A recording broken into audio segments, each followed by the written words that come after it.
ચારધામ ગયા ને ત્યારે અહીંયા અહીં રસ્તામાં આવ્યો તો પ્રયાગરાજથી હરિદ્વારથી વચ્ચેના રોડ ઉપર સારું થઈ ગયું એ પાયલોટ બાબા એનું બોર્ડ એ બાપુનું નામ જ પાયલોટ બાબા એના આશ્રમમાં અમે જઈ આવેલા છે આજથી 12-15 વર્ષ પહેલા એ બનવા એનું કામ મેઇન એની હિસ્ટ્રી આ તમે કહેતા હતા આ history. બરોબર દરિયાની વચ્ચે પુલ બન્યો તો ન્યાય ઊભી રાખી કરી પાયલોટ બાબા કોઈને માનતા નહીં કાનૂનને માનતો જ નહીં કોઈને ભાઈ કે ભાઈ આવી રીતે બે પેઢીને નથી અંદરથી પ્રાર્થના થઈ ગઈ તો પ્રાર્થના થઈ ગઈ ને એક જ ભાઈ એને બધું મૂકી દીધું પાયલોટના કે પગાર કેવડા હોય બધું મૂકી દીધું અને અહીંયા તેનો વિશાળ આશ્રમ છે. વિશાળ આશ્રમ બનાવ્યો એનો.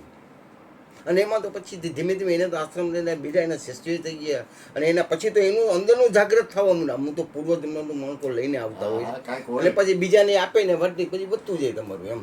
આવો આવો બાપા આવો વાહ આવો બાપા આવો હાલો 4 ભજન અને 4 ગેરમાં ધૂન. તમારે મોડું થાય છે કે જવું છે મારે હવાના અરે કાંઈ તોય મજા કરાવી દીધી બાપા. ઠાકોર આ બધી એની કૃપા